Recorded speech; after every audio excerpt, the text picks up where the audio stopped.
There are moments in life when God interrupts our routine to speak directly to our hearts. If you're watching this video right now, I truly believe this is one of those moments.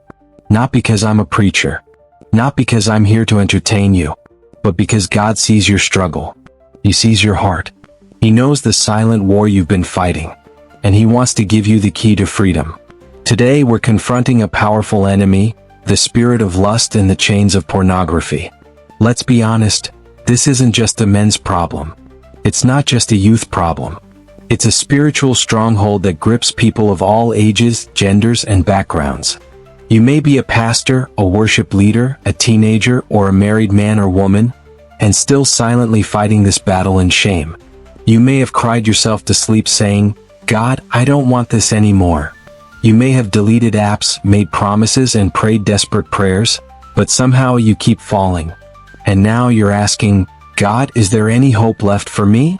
The answer is, yes. There is hope. There is freedom. There is healing. And it's not found in willpower.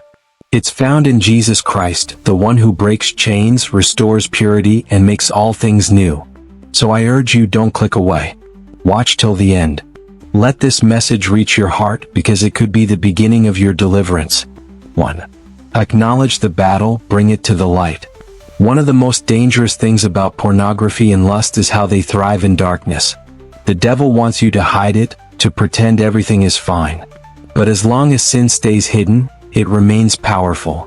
Ephesians 5 verse 11 says, "Have nothing to do with the fruitless deeds of darkness, but rather expose them."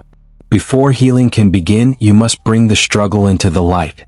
That means confessing it to God, not in fear of punishment but in pursuit of mercy and grace.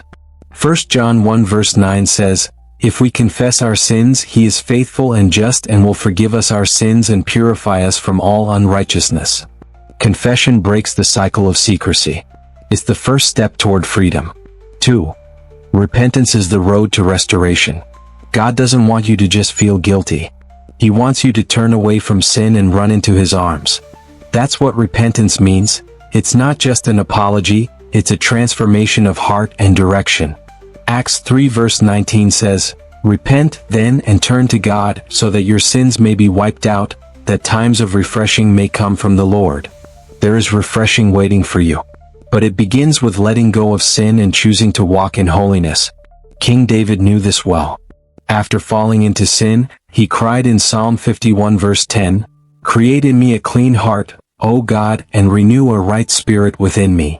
God wants to cleanse your heart, not just from the act but from the desire. He wants to renew your mind and restore your soul. 3. Starve the flesh, feed the spirit, cut off triggers. Jesus said in Matthew 5 verse 29, "If your right eye causes you to stumble, gouge it out and throw it away." He wasn't talking about self-harm, he was making it clear.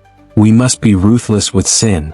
If your phone is a portal to temptation, install filters or get rid of certain apps. If scrolling at night is a trigger, set a strict boundary.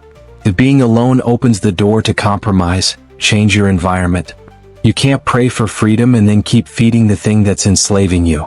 You have to starve the lust and feed your spirit. Galatians 5 verse 16 says, "Walk by the Spirit, and you will not gratify the desires of the flesh." So take it seriously. Be radical. Freedom is worth it. 4. Renew your mind through the Word. Your battle doesn't begin with your body, it begins in your mind. That's why the enemy fills your mind with lustful images, fantasies, and lies. But the Bible says in Romans 12 verse 2, "Do not conform to the pattern of this world, but be transformed by the renewing of your mind."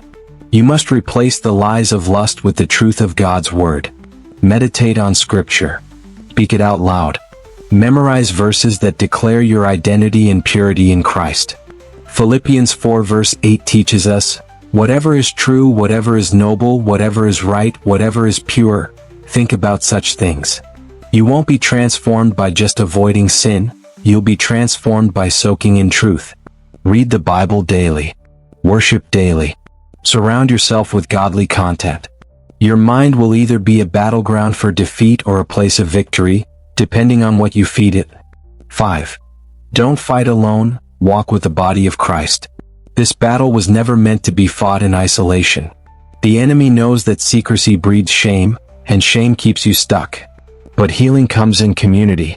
James 5 verse 16 says, "Confess your sins to one another and pray for one another, that you may be healed." Find someone you trust, a mature Christian, a pastor, a mentor, a godly friend, someone who will pray with you, walk with you, and keep you accountable. Don't be afraid to be vulnerable. God heals in the context of relationships. Remember what Ecclesiastes 4 verses 9 to 10 says, "Two are better than one.